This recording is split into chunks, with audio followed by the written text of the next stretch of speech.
Un maniaque du combat vit selon un credo. Toujours défier quelqu'un de plus fort. Dès l'instant où Alain est monté sur le ring, chaque match se terminait par un KO de son adversaire. Jusqu'au jour où il a soudainement transmigré dans un monde de jeu d'un niveau de difficulté extrêmement élevé. Dans ce monde, les chevaliers et les mages appartiennent à deux factions complètement incompatibles. Le corps qu'il a pris était celui du jeune maître de la plus puissante famille de mages. Mais comme il est né sans magie, il a été abandonné dans une prison gouvernée par des chevaliers. Pourtant, lorsqu'un gardien a incité les détenus à l'attaquer, il les a tous vaincus à main nue. Cette sensation a instantanément réveillé son désir de défier à nouveau les plus forts. Après tout, dans sa vie antérieure, il était connu sous le nom de Jean Genhaut. La légende invaincue du monde du combat. Même dans la quarantaine, face à de jeunes et puissants prétendants au titre de champion. Il avait toujours l'intime conviction qu'il ne perdrait jamais. Lors de ses derniers combats, il a délibérément évité d'utiliser ses jambes. Cela a conduit le public à croire qu'il avait subi une blessure à la jambe. Ainsi, au début du combat, son adversaire a fait semblant de vouloir l'agripper. Mais le véritable plan était de lui estropier la jambe de façon permanente. Juste au moment où l'adversaire pensait que le plan était sur le point de réussir. La seconde suivante, il a été mis à terre par le coup de pied retourné d'Alian. L'arbitre s'est précipité pour vérifier son état et a annoncé la victoire d'Alian. Maintenant, il devrait enfin comprendre pourquoi il utilise rarement ses jambes. Après le match, il a enfilé ses vêtements décontractés. Il a demandé à son entraîneur de s'occuper de la conférence de presse pendant qu'il partait seul. Il a également dit à l'entraîneur de le prévenir une fois le prochain match confirmé. Impuissant face à une demande aussi déraisonnable, l'entraîneur a accepté et lui a rappelé de prendre un transport pour rentrer car il pleuvait à verse dehors. Mais Alian a simplement dit que c'était parfait, que le temps frais serait agréable. Et qu'il rentrerait en courant à la place. L'entraîneur était stupéfait. Mais quand il a levé les yeux, la porte était déjà fermée. Il est sorti en courant pour avertir Alian qu'il y avait 30 km jusqu'à sa maison. Mais il a été immédiatement encerclé par des journalistes demandant quand la conférence de presse commencerait. Et si la rumeur sur la blessure à la jambe d'Alian était une mise en scène. L'entraîneur, qui accompagnait Alian depuis de nombreuses années, le comprenait profondément. Et se sentait coupable pour lui. Car depuis les débuts d'Olon, il n'avait jamais rencontré d'adversaire à sa mesure. Il était champion du monde avec un taux de KO de 100%. Concernant la prétendue blessure à la jambe d'Alian, l'entraîneur a dit aux journalistes qu'il n'en était rien. Jean Genhaut s'était imposé cette restriction. En tant que champion du monde, il gagnait naturellement une fortune et vivait au dernier étage des immeubles les plus chers de chaque pays. Peu de temps après, il a effectivement terminé sa course de 30 km et est rentré chez lui. Quand les portes de l'ascenseur se sont ouvertes, Ryu se tenait sur le seuil, comme d'habitude. Alian est entré directement chez lui, complètement habitué à cette scène. Il a rapidement fini sa douche, puis s'est assis devant son ordinateur. Ses yeux se sont illuminés en fixant l'écran. Car le jeu qu'il regardait était The Last Savior. Il était en ligne depuis 10 ans. Un jeu à haute difficulté que même les joueurs de tous les pays avaient abandonné. Mais depuis 10 ans, il y jouait tous les jours, s'entraînant et se poussant constamment. Lui-même. Parce que son but dans la vie avait toujours été de combattre des adversaires plus forts. Pourtant, en réalité, ce but s'était estompé depuis longtemps. Mais ici, il pouvait à nouveau ressentir le frisson d'être un challenger.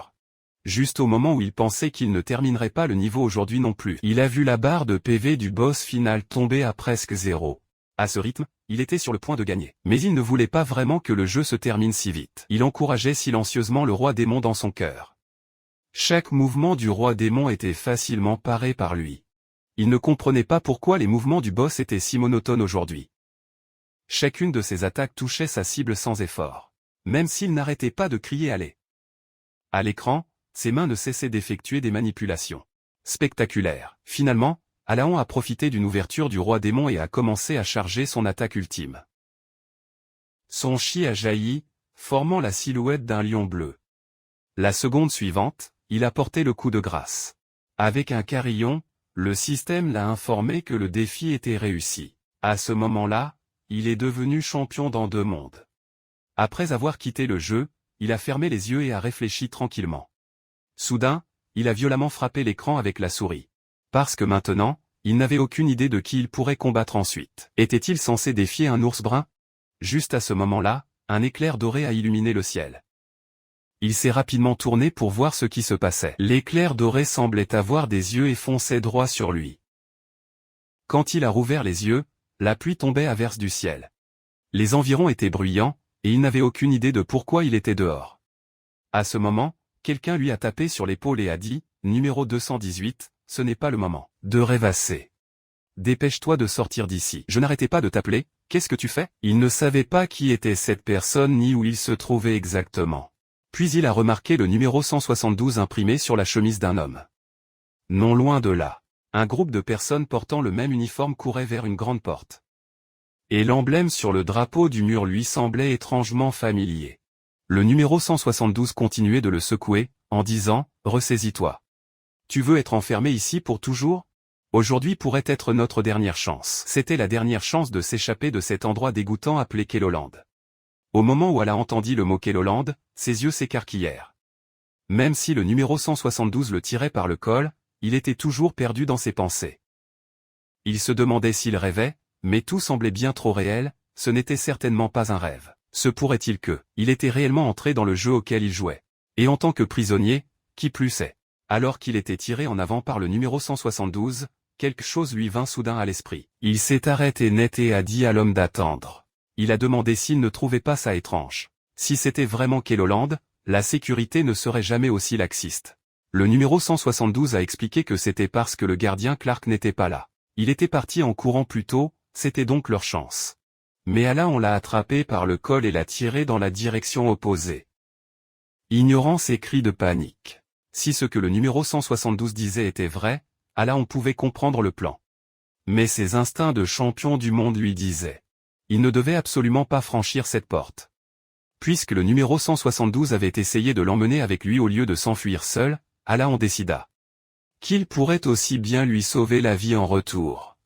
Même s'il ne savait pas quel était le lien entre cet homme et le propriétaire originel du corps, à ce moment-là, la porte s'est finalement ouverte. Les prisonniers, comme s'ils voyaient la liberté, se sont précipités désespérément en avant. Mais soudain, un bras a volé dans les airs.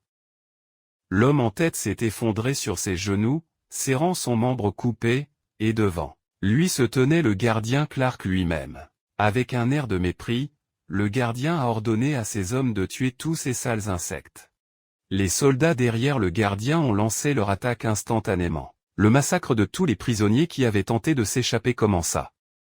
Le numéro 172 ne comprenait toujours pas pourquoi le gardien était là. Mais là on lui a dit que c'était un piège et lui a ordonné de se taire et de courir.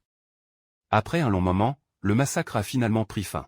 Le gardien a ordonné aux prisonniers restants de se rassembler. Grâce à son intuition de champion, là on et le numéro 172 ont survécu par pure chance. Le numéro 172 ne pouvait s'empêcher de baisser la tête, fixant les cadavres au sol. Une vague de nausée lui remonta à la gorge. Il a finalement fini par se pencher et vomir. À ce moment, un garde s'est approché de lui. Le garde lui a donné un grand coup de pied et a dit « Je ne t'avais pas dit de ne pas bouger ». À en juger par la situation, il n'épargnerait même pas les enfants. Avec cette atmosphère, un autre massacre pourrait éclater à tout moment. Si cela arrivait, là on devrait se battre aussi. Quand le gardien s'est tenu devant là on a dit qu'il avait de la chance, il a ajouté que, non, que là on n'avait probablement même pas eu le courage de s'enfuir. Après tout, les mages étaient des lâches et les combattre étaient déshonorants. Se penchant près de lui, il a continué, « Tu regretteras de ne pas être mort aujourd'hui, Olon. » Sur ce, le gardien se retourna et s'éloigna. Olon baissa la tête et vit son reflet dans la flaque d'eau, donc son nom était Olon. Une semaine passa rapidement dans la prison. Il n'y avait qu'une seule tâche ici, empiler des tours de pierre. C'était un travail insensé destiné uniquement à tourmenter les prisonniers. Pendant ce temps, il a également commencé à comprendre le corps qu'il habitait maintenant. Premièrement, le corps était extrêmement faible, âgé d'environ 15 ans, et soulever ne serait-ce qu'une de ses pierres le laissait essouffler. Deuxièmement, quand il a secrètement essayé d'utiliser la magie la nuit, il n'a absolument rien obtenu. Cela le déconcertait grandement. En tant qu'héritier de la plus puissante famille de mages, comment Olon pouvait-il être incapable d'utiliser la magie? À ce moment, Olon a finalement compris pourquoi il avait été jeté dans cet endroit. Bien sûr, la famille Olon n'avait plus qu'assez de pouvoir pour faire quelque chose comme ça. Puis un garde lui a ordonné de déplacer la tour de pierre de l'autre côté. Le garde était assis non loin derrière lui, supervisant son travail, mais honnêtement, combien de temps est-ce que ça allait continuer? L'heure du dîner arriva peu après. Depuis qu'il était arrivé ici, il entraînait son corps tous les jours, mais la nourriture était toujours aussi misérable. Le numéro 172 s'approcha avec un plateau et demanda si Alon ne mangeait pas encore de pain aujourd'hui. Alon lui tendit son pain. Le pain était un glucide de mauvaise qualité, alors il n'en mangeait presque jamais. Le numéro 172 le dévora immédiatement. Tous les autres prisonniers évitaient Alon, mais ce gamin était différent. Le symbole de la plus puissante famille de mages, Alon, était sa paire d'yeux rouges. Les rumeurs disaient que ses yeux étaient maudits pour avoir tué trop de gens, et que quiconque croisait son regard mourrait peu après. Alon et le numéro 172 avaient à peu près le même âge et étaient même compagnons de cellule. Bien qu'il ait perdu ses souvenirs d'origine, il sentait qu'ils avaient été proches. Mais comment un garçon si jeune avait-il pu se retrouver à la prison de Kelloland? À ce moment-là, le numéro 172 l'avertit d'être plus prudent ces derniers temps. Et Alon demanda pourquoi.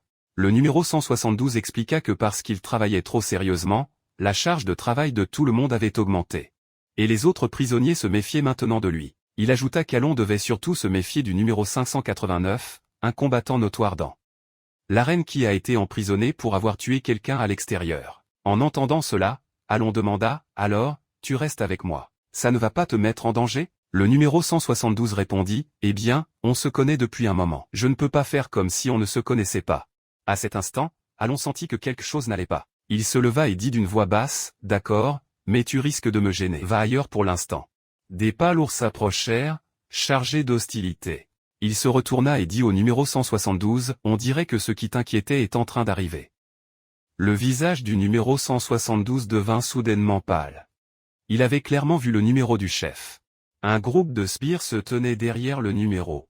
Arborant une expression vicieuse, 589 dit, « Eh, Alon, j'ai entendu dire que la charge de travail de tout le monde a augmenté à cause de toi, » alors qu'Alon répondait avec dédain, disant qu'il considérait ça comme de l'exercice. Un poing énorme vola droit sur lui. L'instant d'après, il fut projeté au sol par le numéro. Le numéro 172, figé de terreur, demanda s'il allait bien. À ce moment, Alon attrapa soudainement le col de 589. 589 ne s'attendait clairement pas à ce qu'il ait encore la force de riposter. Alon enroula ses bras autour de la tête de 589, sauta en l'air et le frappa avec un violent coup de genou au visage. Le numéro 172 et les sbires de 589 furent choqués par la scène. Mais les yeux d'Alon s'écarquillèrent aussi. Le choc venait de la prise de conscience que son attaque n'avait eu absolument aucun effet sur le numéro. Il ne put s'empêcher de se plaindre de l'inutilité de ce corps. Le numéro 589 l'attrapa par le col, le souleva dans les airs et le projeta violemment au sol. Tout le monde pensait qu'Alon allait mourir ce jour-là. Mais soudain, une voix résonna dans son esprit. Notification, progression de la synchronisation des données 100%. Synchronisation terminée. En voyant cela, le coin de sa bouche se souleva en un sourire subtil et froid. Alon se releva lentement, une aura bleue enveloppant tout son corps. Les muscles de ses bras et de ses jambes s'épaissirent visiblement. Une vague de puissance écrasante jaillit instantanément. Il serra les poings, se familiarisant avec une nouvelle force. Puis il leva les deux mains, se mettant en position de combat. Avec un léger sourire, il dit au numéro 589 de réessayer. Le voyant le provoquer si audacieusement, 589 laissa échapper un ricanement. Serrant les poings jusqu'à ce qu'il craque, il dit avec dédain, « Même ta propre famille n'a pas voulu de toi. D'où un jeune maître abandonné tire-t-il cette confiance ?» Alon lui dit d'arrêter de dire des bêtises et lui demanda s'il avait peur. « Comme tu voudras, je vais te tuer. » 589 rugit en chargeant. Alon saisit le bon moment et lui donna un coup de pied dans la cuisse. Mais 589 anticipa le mouvement et attrapa fermement sa jambe. Juste au moment où il s'apprêtait à se moquer d'Alon, Alon pivota et asséna un coup de pied circulaire, se libérant et frappant la tête de 589. Violemment. 589 se tint la tête, titubant violemment. Alon ne lui laissa aucun répit et lui donna un coup de pied ascendant, le frappant au menton. 589 perdit instantanément conscience et commença à s'effondrer. Alon enchaîna avec un autre coup de pied en plein visage. 589 s'effondra finalement complètement. Je ne comptais pas utiliser mes jambes, mais nous ne sommes pas dans la même catégorie de poids. N'utiliser que les poings est un peu problématique. Voyant leur chef vaincu, les sbires de 589 s'affolèrent et sortirent leurs armes. Se ruant sur Alon. Mais Alon marcha vers 589 à terre sans se presser. Puis il posa le pied sur lui comme s'il se préparait à lui briser le poignet. Il menaça les sbires du numéro 589. Faites un pas de plus et 589 passera sa prochaine vie à se faire nourrir à la petite cuillère. Il leur ordonna ensuite d'aller chercher un garde. Le groupe se figea sur place, le fusillant d'un regard haineux. Ne voyant aucune réaction, il ajouta plus de pression. J'ai l'air de plaisanter? Si vous ne me croyez pas, devrais-je d'abord lui casser un bras? Finalement, un sbire paniqua et partit en courant chercher un garde. Quelques autres emportèrent le numéro 589, menaçant que la prochaine fois, il ne l'épargnerait certainement pas, après être retourné dans la cellule pour se reposer. Le numéro 172 le regarda avec admiration et lui demanda quand il avait appris ses mouvements. Puis il changea brusquement de sujet et dit, « Attends, tu as toujours été aussi grand. Je me souviens qu'on faisait à peu près la même taille. » Alon balaya ça d'un revers de main, « Travaille dur à empiler des pierres et tu grandiras. » En vérité, la synchronisation des données avait importé ces statistiques du monde réel dans le jeu. Mais même ainsi, ce corps n'était encore que celui d'un enfant. À ce moment-là, une fenêtre de statut apparut devant lui. Il voulait vérifier ses statistiques depuis un moment. Nom, Jade Alon, camarade de classe, taux de croissance diminué, pénalité activée. Mana, 0. En voyant ça, il fronça les sourcils. Est-ce que c'est correct? Mana, 0. Intérieurement, il n'arrêtait pas de pester. Sérieusement? Un mage? Un Alon? Et il me file des stats aussi pourris. Même s'il relança la fenêtre de statut, incrédule, le résultat resta le même. Le mana était toujours à 0. À cet instant, le numéro 172 lui demanda ce qu'il faisait et Alon masqua son embarras. Par un grand rire. Après avoir accepté la réalité, il s'allongea sur son lit et mit de l'ordre dans ses pensées. Il comprit enfin pourquoi un raté à moitié fini comme ce corps avait été abandonné par la famille. La famille Alon ferait absolument une chose pareille.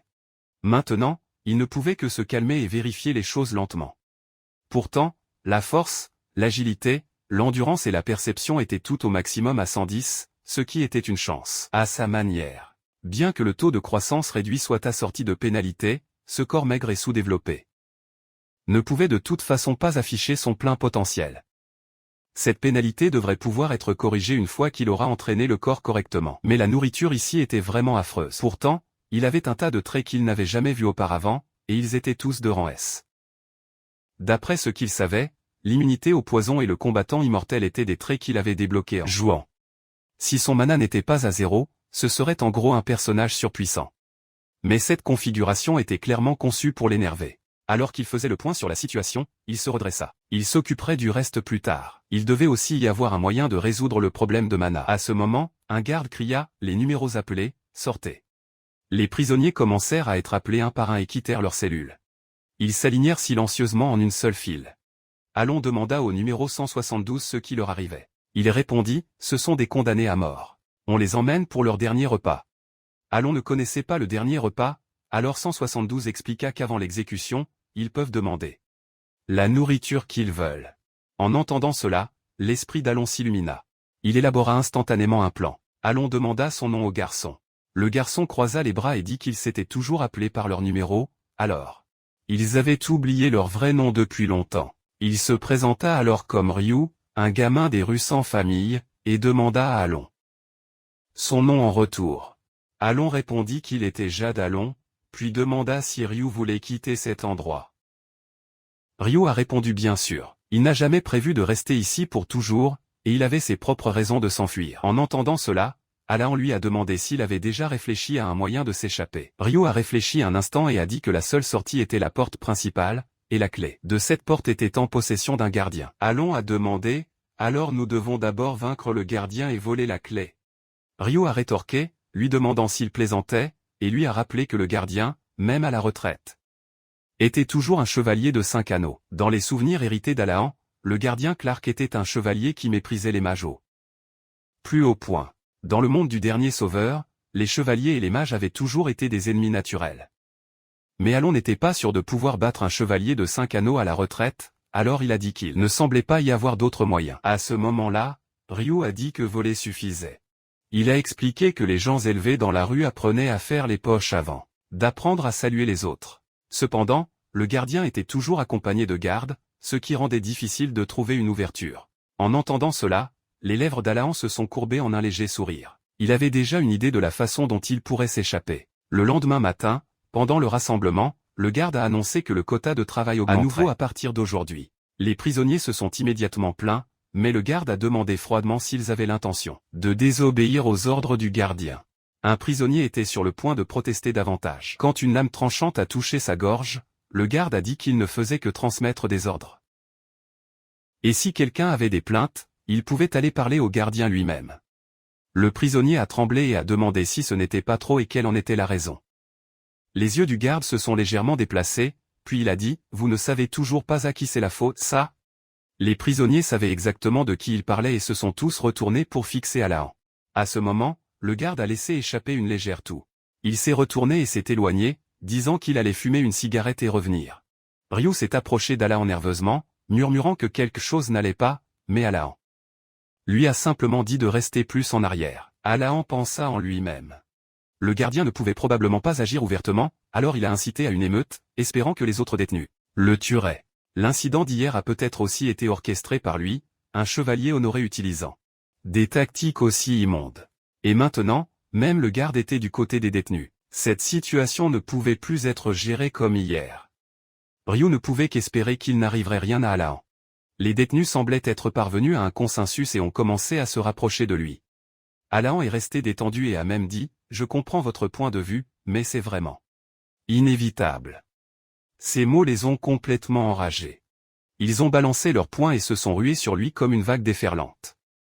L'instant d'après, Alain a bondi dans les airs et a asséné un violent coup de genou au détenu qui était devant. L'homme a été projeté en arrière, ralentissant la ruée des autres. Mais les détenus restants l'ont immédiatement encerclé. Alain a levé les poings et a souri. « Parfait. J'avais besoin d'un endroit pour me défouler. À moi, vous tous. » En un éclair, les détenus ont attaqué de toutes les directions. Alain s'est souvenu comment, pendant les combats en cage, il trouvait toujours que s'occuper des adversaires un par un était trop ennuyeux. Il préférait les affronter tous en même temps. Il avait donc longtemps désiré une situation exactement comme celle-ci. Un contre plusieurs. Il a commenté nonchalamment, « Vous pourriez être un peu plus agressif. » Juste à ce moment, du coin de l'œil, il aperçut un mouvement soudain. Il s'est baissé instantanément, évitant de justesse le coup d'un agresseur derrière lui. Il a frappé en arrière avec son coude, l'écrasant sur le menton de l'agresseur. Puis il s'est glissé dans la foule comme un éclair, partout où ses poings et ses pieds atterrissaient. Des détenus tombaient au sol, criant de douleur. Ryu observait non loin de là, témoin d'un massacre totalement à sens unique. Il était stupéfait, incapable de croire que la personne avec qui il vivait chaque jour était aussi forte. À cet instant, le numéro 589 est apparu derrière Ryu, l'a attrapé et lui a ordonné de venir. Mais Alain n'avait aucune idée de ce qui arrivait à Ryu. Il était complètement absorbé par le combat, voyant à quel point il était féroce, les détenus restants ont sorti des couteaux. Mais il n'a montré aucune peur. Pour lui, le frisson d'esquiver les attaques. L'adrénaline de porter un coup net. C'était exactement pour ça qu'il était tombé amoureux des sports de combat. Intérieurement, il rugissait d'excitation. Plus, allez. Mais alors, quelqu'un derrière lui a crié, « Eh, Alain, arrête de faire le dur. Va juste mourir tranquillement. Tu devrais mieux prendre soin de tes amis. » Derrière cet homme, le numéro 589 tenait Ryu fermement. En voyant cela, la colère a éclaté en Alain.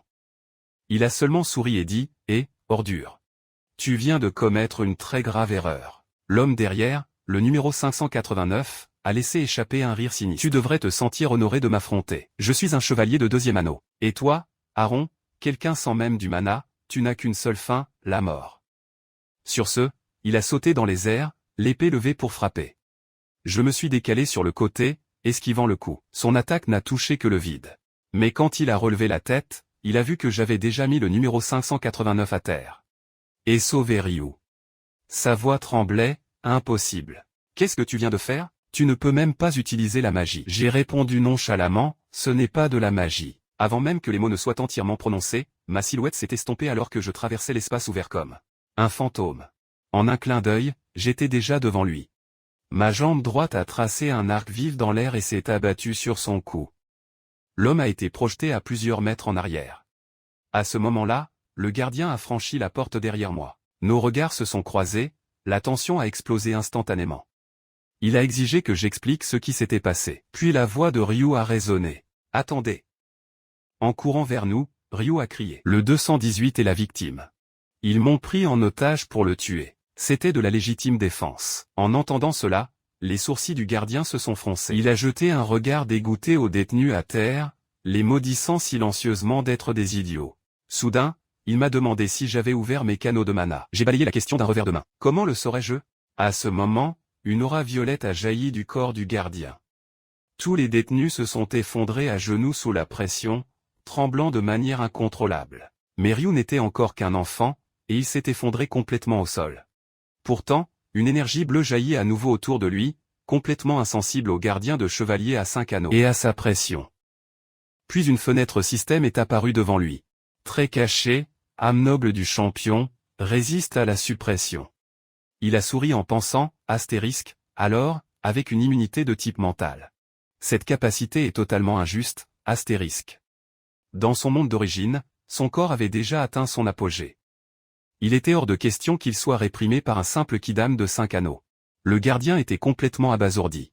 Il ne s'attendait pas à ce qu'il se tienne là, parfaitement bien, surtout quelqu'un qui n'avait même pas éveillé son mana. Le gardien a pris une profonde inspiration. Un instant plus tard, une aura encore plus écrasante a jailli de son corps. Pourtant, il se tenait toujours là, indemne. Il pensa, astérisque, c'est un trait de rang S.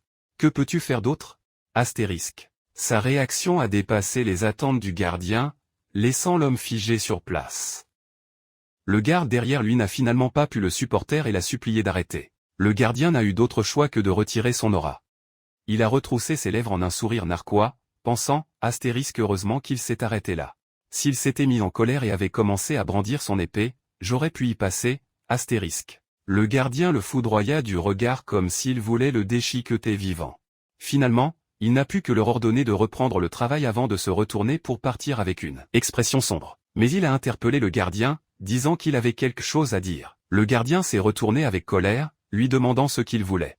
Il a expliqué qu'il en avait marre d'empiler des rochers et d'être constamment sur ses gardes, s'inquiétant des attaques des autres détenus. Alors, j'ai décidé d'aller mourir. Ryu a eu des sueurs froides en entendant ça, et a à peine demandé de quoi Alaham parlait. About. Mais Alaham l'ignora et continua. Comme je l'ai dit, je vais devenir un condamné à mort. Le directeur demanda, incrédule. Vous comprenez ce que ces mots signifient, n'est-ce pas? Si vous changez d'avis plus tard, je ne vous le pardonnerai jamais. Alaham leva le menton avec indifférence. Peur que je le regrette? Vous voulez l'enregistrer avec un orbe de cristal. Les yeux du directeur s'illuminèrent instantanément. C'était exactement ce qu'il voulait. Il se retourna aussitôt et ordonna à ses hommes d'apporter l'orbe de cristal. Alaham continua calmement. J'ai entendu dire que pour le dernier repas, on vous laissait manger ce que vous vouliez. Alors je vais décider maintenant. Mon dernier repas sera du bœuf de l'état de Bella, et je veux en manger jusqu'à ce que mon estomac éclate. Les gardes derrière le directeur affichèrent tous des expressions choquées. L'un d'eux murmura, comment une chose aussi chère pourrait-elle être servie à un condamné à mort? Le bœuf de l'état de Bella était l'un des aliments les plus rares de l'Ast Savior. Son goût était si bon que des descriptions comme la force jaillit après en avoir mangé ou ce combat peut définitivement être gagné maintenant apparaissaient souvent, et certaines quêtes voyaient même des joueurs soudoyer des PNJ. Avec les mains sur les hanches, Alaham dit, je paie de ma vie. Ce n'est pas trop demandé, n'est-ce pas? Mais je veux celui de rang S. Si vous essayez de tricher, tout est annulé. Ryu parla de nouveau. Tu acceptes vraiment la peine de mort? C'est seulement à ce moment qu'Alaham se souvint de lui. Il pointa Ryu du doigt. Il vient aussi, préparé pour que nous deux mangions jusqu'à en mourir. Le directeur ordonna à ses hommes d'exécuter la demande, disant que puisqu'Alaham allait mourir de toute façon, il pouvait bien accepter. Des sueurs froides coulaient sur le visage de Ryu tandis qu'il bégayait. Et mon opinion, alors? Et c'est ainsi qu'un monde où seul Ryu était blessé fut créé. Durant les jours suivants, Alaham ne travailla pas du tout. Il se contentait de manger les rations des gardes et se concentrait sur son entraînement. Pendant ce temps, Ryu était complètement perplexe quant à la raison pour laquelle Alaham continuait de s'exercer bien qu'il soit condamné à mort. Mais la vraie raison pour laquelle Alaham avait choisi cette voie était que l'Ast Savior avait un système spécial. Quand une statistique atteignait sa valeur maximale de 100, toute nouvelle expérience était automatiquement transférée dans les statistiques restantes. Et comme toutes ces statistiques, sauf le mana, étaient déjà à 100, cela signifiait que chaque parcelle d'expérience qu'il gagnait ici irait directement dans le mana. Juste à ce moment, un garde arriva et appela Alaham et Ryu. Le visage d'Alaham s'illumina de joie, tandis que Ryu se tenait la tête et se lamentait misérablement. Un festin complet de bœuf de l'état de Bella était déjà dressé sur la table. Les steaks grésillants brillaient d'un éclat irrésistible. Ryu dévorait la nourriture, les larmes coulant sur son visage. C'est si bon. Je n'ai jamais rien mangé d'aussi délicieux de ma vie. Alaham lui rappela de ne pas oublier qui avait rendu cela possible. Mais pour Alaham, les effets spéciaux du bœuf comptaient bien plus que son goût. À ce moment, des fenêtres système apparurent à plusieurs reprises, l'informant qu'une partie de sa pénalité était en train d'être réduite. Il pouvait le sentir clairement. L'expérience qui avait été bloquée pendant des jours affluait maintenant d'un seul coup. Le premier objectif est atteint.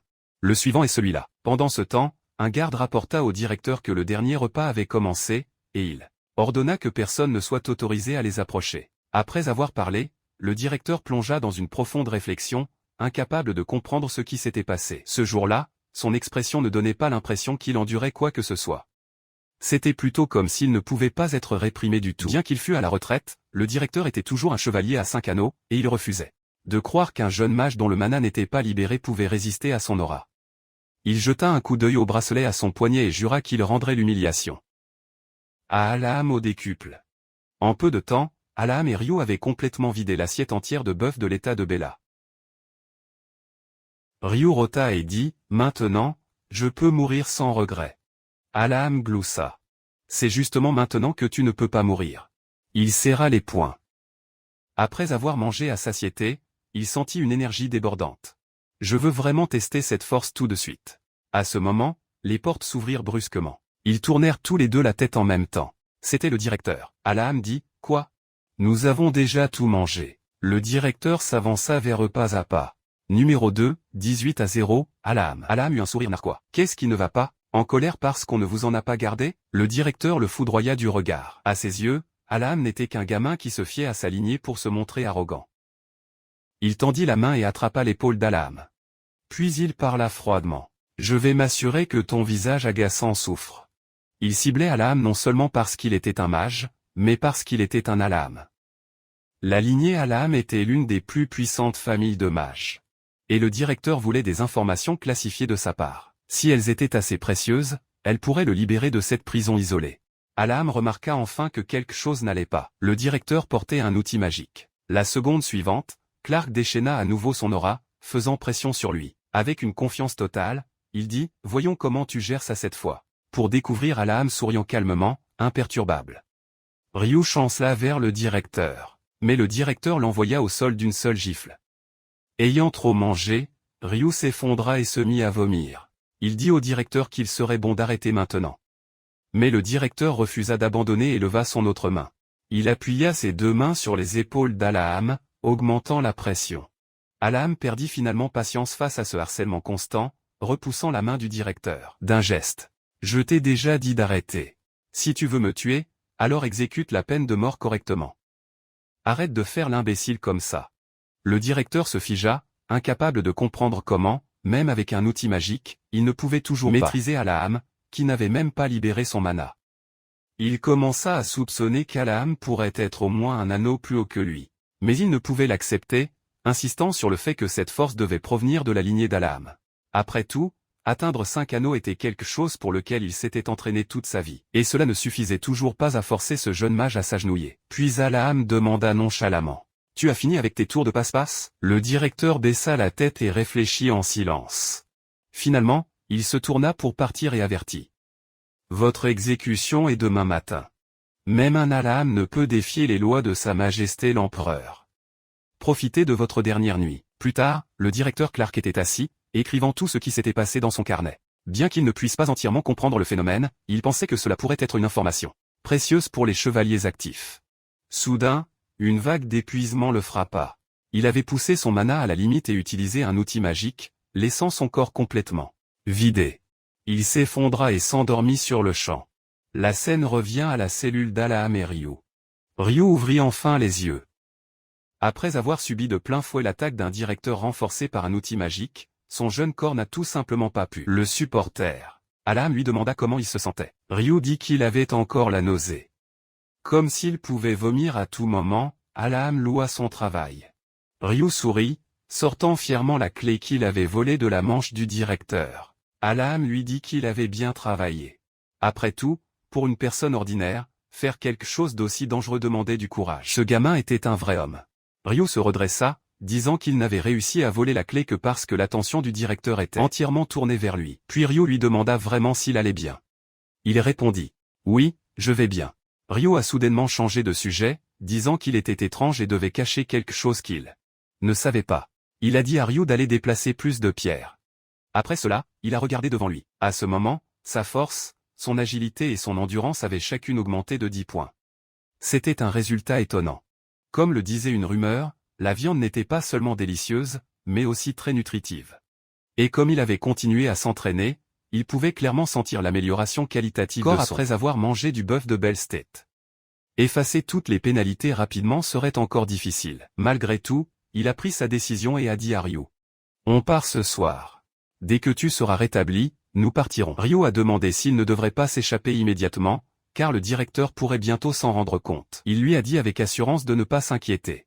Le directeur était certainement endormi à présent. Ryo a demandé comment il le savait. Il a expliqué que c'était parce que ce bracelet que le directeur utilise augmente le mana instantanément, mais il accumule une énorme fatigue. C'est un artefact de pacotille. Il s'est probablement déjà évanoui quelque part. Le directeur a même apporté lui-même la clé du réfectoire, et a utilisé contre tout attentat. Appareil magique. Grâce à cela, son plan s'est déroulé encore plus facilement. Il a dit qu'il était presque temps de partir. Ryo hésitait encore, mais il a dit que Ryo pouvait rester s'il avait peur. Ryo a tremblé et a dit, « Tu es ma bouée de sauvetage. Bien sûr que je viens avec toi. » Ryo a alors demandé, « Nous n'avons pas la clé de cette pièce. Qu'est-ce qu'on fait ?» Il a fait signe à Ryo de reculer et il a défoncé la porte de la cellule d'un seul coup de pied. Ryo a été choqué par sa force et a demandé, « Es-tu vraiment un mage ?» Soudain, 2 gardes à proximité ont été attirés par le bruit et ont exigé de savoir ce qu'il faisait. Il s'est moqué en disant, « Quoi d'autre ?» Évidemment, on s'échappe. Puis lui et Ryo se sont enfuis en courant. Ryo lui a rappelé de regarder devant. Un groupe de gardes se tenait à la porte principale. Il a foncé, en criant par-dessus son épaule. « Ne t'arrête pas, continue de courir. » Un garde s'est précipité le premier, l'épée levée. Au moment où ils se sont croisés, le garde a abattu son épée. Il a facilement tourné son corps pour l'esquiver. Puis il a attrapé le visage du garde d'une main et l'a projeté au loin avec force. Le garde s'est écrasé sur le groupe devant lui, les ralentissant tous. Le garde de tête s'est figé, stupéfait. Son visage s'est rempli de rage et d'incrédulité. Mais il était déjà juste devant lui, la paume levée. Il l'a frappé droit dans la gorge. Les veines du garde se sont instantanément gonflées alors qu'il laissait échapper un à étouffé, incapable de parler. Mais il ne s'est pas arrêté. Il s'est immédiatement faufilé derrière le garde, puis a chargé vers les gardes derrière lui. Ces gardes, déjà secoués par sa force, n'ont pas osé riposter. Il a sauté comme un coureur de haie, donnant un coup de pied au garde qu'il avait projeté plus tôt. En atterrissant, il s'est baissé pour esquiver l'attaque d'un autre garde. Puis un coup de pied crochet arrière a frappé ce garde en pleine tête. Il a finalement atterri avec stabilité. Un autre garde est venu vers lui avec une épée levée. Il a esquivé à nouveau avec facilité. Posant une main au sol, il a pivoté pour un coup de pied circulaire violent qui s'est écrasé sur la tête du garde. Puis il a bondi et a complètement écrasé le garde au sol. Il a jeté un coup d'œil en arrière. 2 gardes chargeaient, épée levée. Au lieu de la peur, de l'excitation a illuminé son visage. Il a eu un large sourire. En un instant, sa jambe a fusé et a frappé les 2 gardes à la fois à la vitesse de l'éclair. Ryo, qui le suivait, était abasourdi par ce qu'il venait de voir. Le temps que le directeur soit réveillé par les secousses des gardes. Tout ce qu'il a vu était un champ d'hommes blessés. Pendant que les 2 s'étaient déjà échappés par la porte principale. Furieux, ses yeux se sont écarquillés de rage, et il a immédiatement ordonné à ses hommes de les capturer. Le plus vite possible. Pendant ce temps, dans un village voisin de Moda, un petit œil a jeté un coup d'œil à travers la fente d'un banal tonneau en bois, scrutant les environs. Après avoir confirmé qu'ils avaient semé les gardes à leur trousse, lui et Ryo ont soulevé le couvercle. Ont passé la tête dehors. Il a demandé à Ryo où ils étaient. Ryo a expliqué que c'était un petit village appelé Moda, le seul hameau près de la prison. Il a ensuite demandé, les gardes ne viendront-ils pas ici en premier? Ryo a répondu, on ne peut rien y faire. La ville est trop loin. Tant qu'on se fond dans la foule, on devrait être en sécurité. Il a dit qu'il suivrait les indications de Ryo. Puis a demandé ce que Ryo cherchait. Ryo a sorti des vêtements du tonneau et a dit, ceux-ci te vont parfaitement. Mets-les. Tu as foncé les sourcils et demandé, dois-tu vraiment choisir quelque chose qui me fait ressembler à un mendiant? Ryo a expliqué, il y a des mendiants partout ici. C'est le déguisement le plus sûr. Une fois le déguisement terminé, Ryo lui a dit de rester là pendant qu'il allait chercher quelque chose. Il a demandé, as-tu seulement de l'argent? Comment vas-tu te procurer quoi que ce soit? Ryo a souri fièrement et a dit, pourquoi aurais-je besoin d'argent? Il s'est dit que la façon de penser de ce gamin était vraiment différente des autres. Ryo lui a rappelé une fois de plus de ne pas s'éloigner, disant qu'il serait bientôt de retour, ajoutant qu'il était son compagnon après tout. Olong est resté silencieux. Il n'était vraiment pas sûr de pouvoir faire confiance à Ryo. 1 heure plus tard, Ryo est finalement revenu. Olong a demandé ce qu'il avait apporté. Ryo a sorti une lentille changeant de couleur et l'a placée sur lui. Leurs pupilles cramoisies sont devenues bleues, fonctionnant comme des lentilles de contact cosmétiques.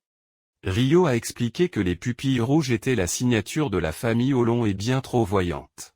Il devait les cacher. Dans le sud, cependant, c'était le territoire de Bar et le bleu était la couleur la plus populaire. Parmi ces nobles pompeux, même la couleur des yeux était considérée comme une décoration. En entendant cela, Olong est tombé dans une profonde réflexion. Il connaissait extrêmement bien la famille Bar. Son personnage principal dans le jeu avait été Torres Bar et il a terminé la fin du jeu en utilisant ce personnage. Les mages appartenaient à Olong, les maîtres d'armes à Bar. Dans ce monde où les deux lignées se méprisaient, même la couleur des yeux était un symbole de division. Ryo l'a ensuite conduit à un lieu de repos qu'il avait trouvé sur le chemin du retour, une écurie. Olong n'arrêtait pas de s'interroger sur sa situation. Comment les choses en sont-elles arrivées là? Un instant, il a ouvert les yeux et s'est retrouvé à l'intérieur du jeu. Et non seulement ça, il était prisonnier. Maintenant, il dormait dans une écurie et il ne comprenait toujours pas pourquoi Ryo insistait pour le suivre. Lui. Ryo l'appelait un compagnon. Pourtant, la cible du directeur était clairement lui, rester près de lui ne signifiait que du danger. Pourtant, Ryo était un pickpocket né dans la rue, adroit et utile, et Olong avait besoin de cette aide en ce moment. C'est pourquoi il a choisi de rester avec lui. Mais même ainsi, il n'était pas sûr de pouvoir vraiment lui faire confiance. Au même moment, Ryo était également éveillé, perdu dans ses propres pensées. Le lendemain matin, la lumière du soleil filtrait à travers les fentes de l'écurie, réveillant Olong. La nuit dernière, il faisait trop sombre pour y voir clair, et Olong ne s'attendait pas à finir par dormir dans un endroit aussi sale et nauséabond. Ryo s'est aussi assis, s'étirant paresseusement, en disant qu'Olong était vraiment à la hauteur de son statut d'élite noble. Était-il mal à l'aise dans un endroit comme celui-ci? Olong a répondu que personne n'aimerait rester dans un endroit pareil. Ryo a acquiescé, disant que tout le monde faisait juste des compromis avec la réalité. Olong s'est levé et a dit que ça n'irait pas. Il devait d'abord gagner de l'argent. Au minimum, il devait se remplir l'estomac. Ryo a demandé comment il comptait gagner de l'argent. Éviter le regard des gardes était déjà assez difficile. Il a même suggéré qu'Olong apprenne à être un pickpocket. Olong a refusé avec assurance et a dit à Ryo de l'aider à trouver un endroit.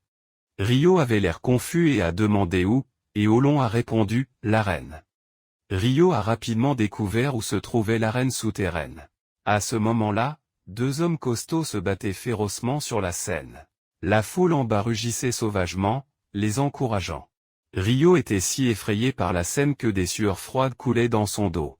Il a demandé si Olong s'était trompé d'endroit. Olong a fermement répondu que non, c'était exactement le bon endroit. Le combattant à la peau foncée a mordu le muscle trapèze de l'homme aux cheveux longs.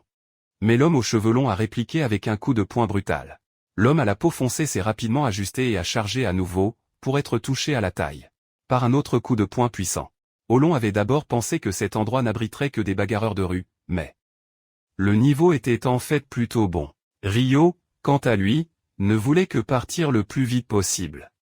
L'homme aux cheveux longs a lancé une autre attaque, un direct qui s'est abattu sur le visage du combattant à la peau foncée, avant que l'homme à la peau foncée ne puisse reprendre son souffle. Une rafale de coups de poing s'est abattue sur lui comme des tirs de canon. Ryo était sur le point de dire à Olong qu'il devrait partir. Lika était bien plus fort que les prisonniers de Karund, mais quand il s'est retourné, Olong n'était plus là. Tout le public a été stupéfait par ce qui s'est passé ensuite, car Olong avait nonchalamment arrêté le coup de poing de Lika d'une seule main, bien qu'il ne soit manifestement pas dans la même catégorie de poids. Olong a dit à Lika qu'il n'avait pas remarqué que l'homme à la peau foncée s'était déjà évanoui. Et qu'il ne devrait pas y aller trop fort. Lika était complètement abasourdi, incapable de comprendre qui osait lui parler de la sorte. Et Ryo était figé d'incrédulité, se demandant pourquoi ce fou d'Olong avait sauté sur la scène. Olong s'est tourné vers l'arbitre et lui a demandé s'il avait été soudoyé. L'issue était déjà claire, Pourquoi le match continuait-il? Cela n'enfreignait-il pas les règles? À ce moment, Lika a violemment secoué sa main pour se libérer. Il a demandé ce qu'Olon essayait de faire, craignant secrètement que si ce garçon était un noble, les choses pourraient se compliquer.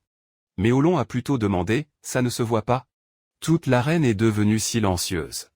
Tous les regards étaient fixés sur Olon, attendant sa réponse. Olon a expliqué qu'il n'était qu'un mendiant des rues.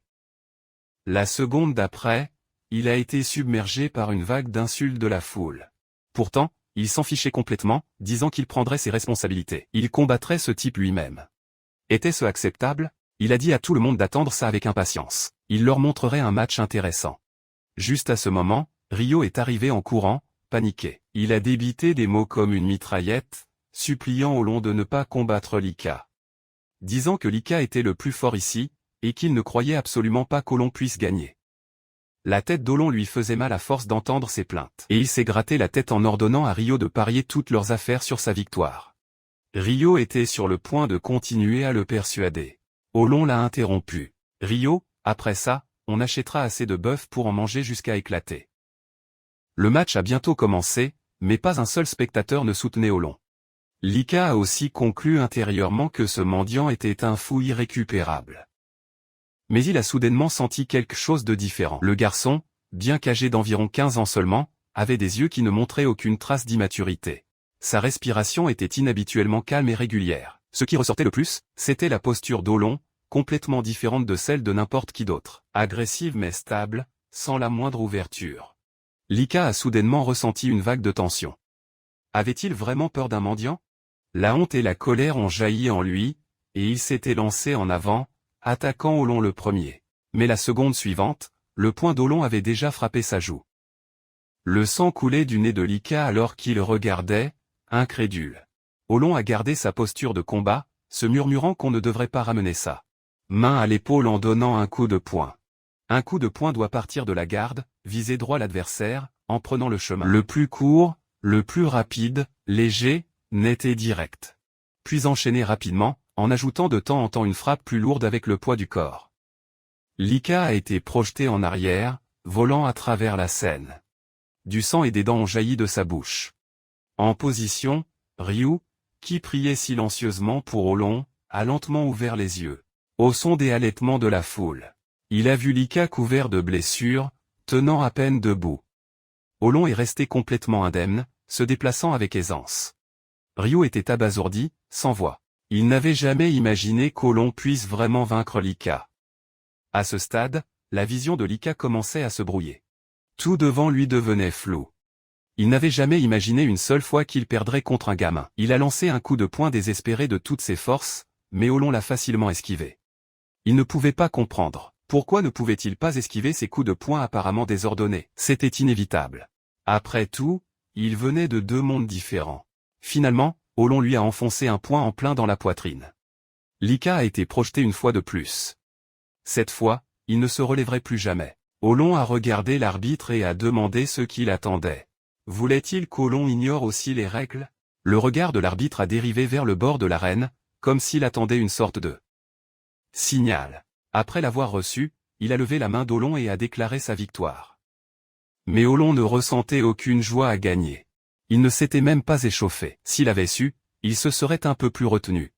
Après avoir quitté la scène, lui et Réa sont allés au bureau des finances de l'arène pour récupérer le prix en argent, pour découvrir que le montant était incorrect. Il a directement demandé à l'employé s'il supposait que les jeunes ne savaient pas faire des calculs de base. L'employé a rapidement agité les mains, insistant sur le fait qu'il leur avait donné le montant total. Mais Olon sentait toujours que quelque chose n'allait pas.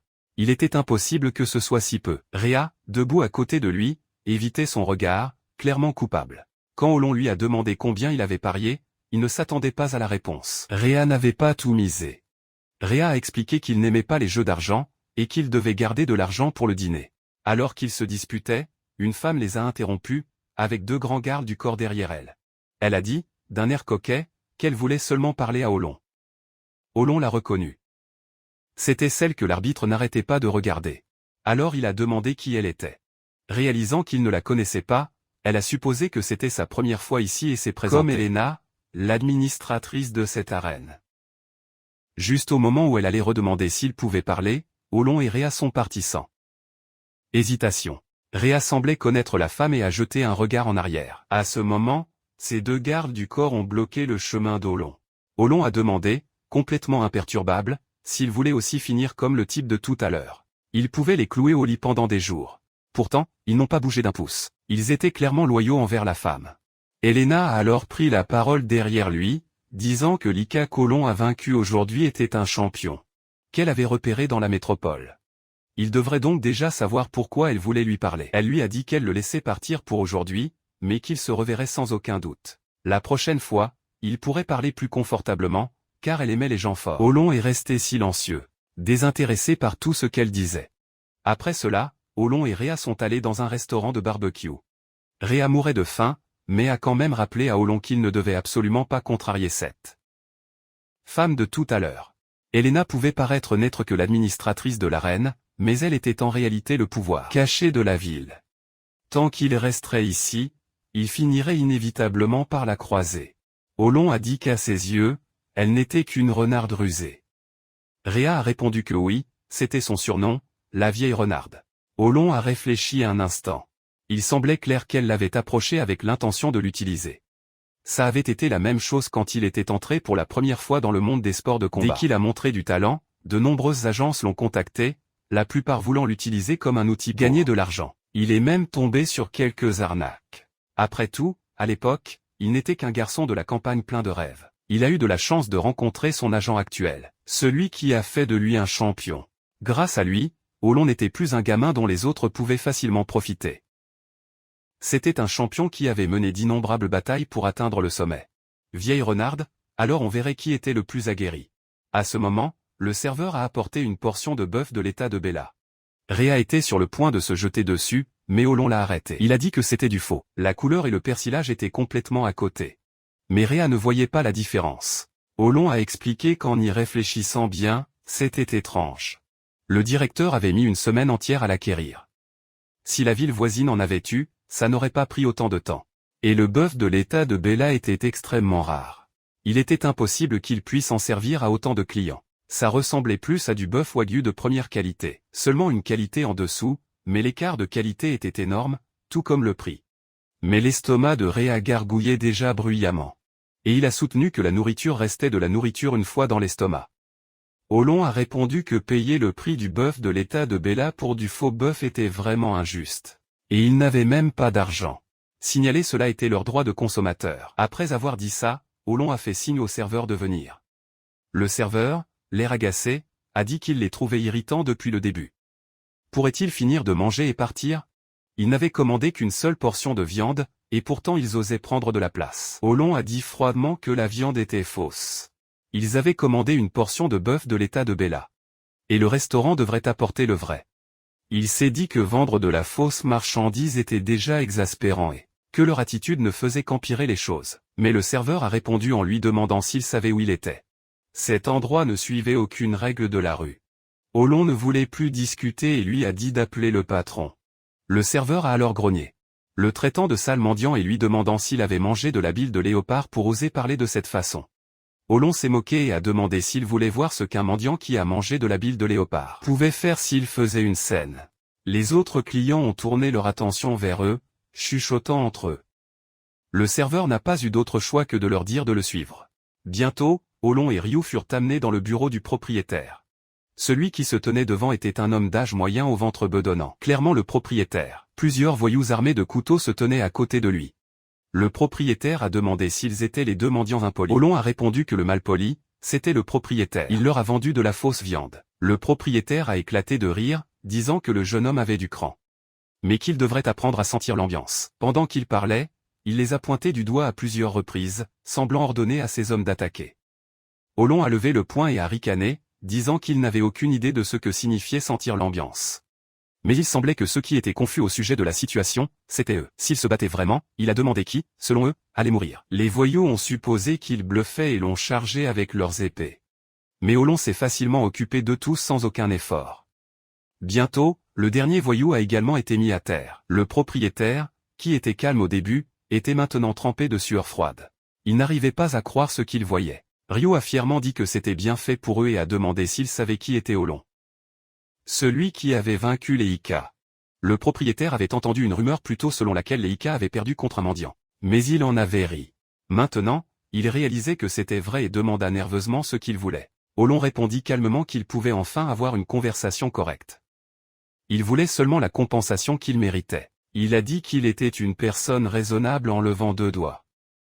La compensation avait 2 conditions. Premièrement, il lui rendrait son argent. Deuxièmement, à partir de maintenant, chaque fois qu'il mangerait du bœuf ici, le propriétaire paierait pour cela et au prix de l'état de Bella. Le propriétaire était stupéfait par les exigences d'Olon, se demandant comment quelqu'un pouvait agir comme un bandit. Il n'a eu d'autre choix que d'accepter. Plus tard dans la nuit, ils avaient gagné pas mal d'argent, alors ils ont décidé de séjourner dans un plus bel endroit. Ryo est tombé sur le lit moelleux. Il a agité les bras avec enthousiasme, disant que c'était la première fois qu'il s'allongeait sur un lit aussi moelleux. Puis il s'est tourné vers Olon et a dit, « Jade, tu as été incroyable tout à l'heure. Ce truc de consumériste va vraiment bien à un noble. » Olon s'est allongé aussi et a expliqué, si le mot venait à se répandre accidentellement, son restaurant est fini. Pour quelqu'un qui n'a pas de carte en main, la table de négociation est un véritable enfer. Ryo a ri, disant que c'était la première fois qu'il voyait le visage de quelqu'un devenir si rouge. Il n'arrêtait pas de remercier Olon, qui lui a simplement dit de dormir. Après un long moment, la pièce est devenue complètement silencieuse. Ryo a lentement ouvert les yeux. Il s'est assis et a chuchoté, demandant si Olon dormait. N'entendant aucune réponse, il a confirmé qu'Olon dormait bien. Il est sorti du lit sur la pointe des pieds et a mis ses vêtements en silence. Puis il s'est approché lentement de la porte, prêt à partir. À ce moment-là, Olon a ouvert les yeux, mais il ne s'est pas levé pour le suivre. Quelques jours plus tard, à midi, Ryu, à peine réveillé, a dit qu'il avait faim et a demandé quand ils allaient manger. Mais Olon ne s'était pas reposé du tout depuis son réveil. Il s'était exercé continuellement. Ryu a demandé si les mages détestaient généralement transpirer. S'entraînait-il, juste parce qu'il n'avait pas de magie? Olon a répondu, ouais, quelque chose comme ça. Après avoir parlé, il a regardé devant lui et a invoqué le système, pensant que peu importe combien de fois il vérifiait son statut chaque jour, rien ne changeait. Il commençait à se demander s'il était maudit. Il l'était parce que passer de 0 à 1 signifiait créer quelque chose à partir de rien. Cette étape prenait naturellement du temps, et une fois que le 1 apparaîtrait, les choses devraient aller plus facilement. Bien sûr, ce n'était que ce qu'Olon espérait. Le voyant hébété, Ryu lui a demandé avec inquiétude ce qui n'allait pas. Olon s'est levé et a dit que son entraînement du matin était terminé. Il devrait aller manger. Ryu a demandé joyeusement ce qu'ils allaient manger aujourd'hui. Olon a gloussé et a dit qu'il mangerait du bœuf. Ça faisait un moment. Le visage de Ryu s'est illuminé instantanément. Il n'avait pas mangé de bœuf depuis 3 jours. La raison était simple. Même l'effronterie avait besoin de limites pour éviter les ennuis. Plus important encore, ils avaient mangé 10 portions le premier jour. Donc l'argent restait abondant. Olon a baissé la tête et a demandé combien de pièces d'or il leur restait. Ryu a dit pas beaucoup. Les prix de la ville étaient extrêmement élevés. Olon est resté silencieux, pensant qu'après avoir joué à ce jeu pendant 10 ans, bien sûr qu'il comprenait l'économie. Dépenser 50 pièces d'or en quelques jours seulement, c'était comme les jeter par terre. Ce gamin semblait penser que parce qu'il était né noble, il ne devait rien connaître de la vraie vie. Bien qu'Olon ne sache pas ce que Ryu cachait, il ne montrait aucun signe de trahison. Alors, faire semblant de ne rien remarquer était la meilleure chose à faire. Bientôt, un subordonné a ouvert la porte du bureau du propriétaire du restaurant barbecue en disant que les deux étaient arrivés. Le propriétaire, Shang Fu, était un homme dont la fierté dépassait de loin sa tolérance. Il ne pouvait pas supporter d'être humilié par un morveux. Son expression est devenue vicieuse alors qu'il demandait si tout avait été préparé comme demandé. Quand Olon et Ryu sont arrivés dans le salon privé, la table était déjà remplie de bœuf. Plat. Même les serveurs les traitaient poliment. Après le départ du serveur, Olon a demandé pourquoi tout le monde était si amical. Ryu s'en fichait et se demandait si c'était parce qu'ils avaient changé de vêtements, mais Olon sentait toujours que ce n'était pas une raison suffisante. Il n'avait vu personne ressemblant à un assassin en entrant, et l'intérieur du restaurant ne semblait pas différent d'avant. Il n'arrivait pas à comprendre ce qu'il préparait. À ce moment, Ryu lui a demandé s'il n'avait pas faim et lui a tendu une feuille de salade farcie qu'il avait juste préparée. Mais à l'instant où Olon a accepté la bouchée, une pensée lui a traversé l'esprit. Il a dit d'urgence à Ryu de le recracher. La viande ne pouvait pas être mangée.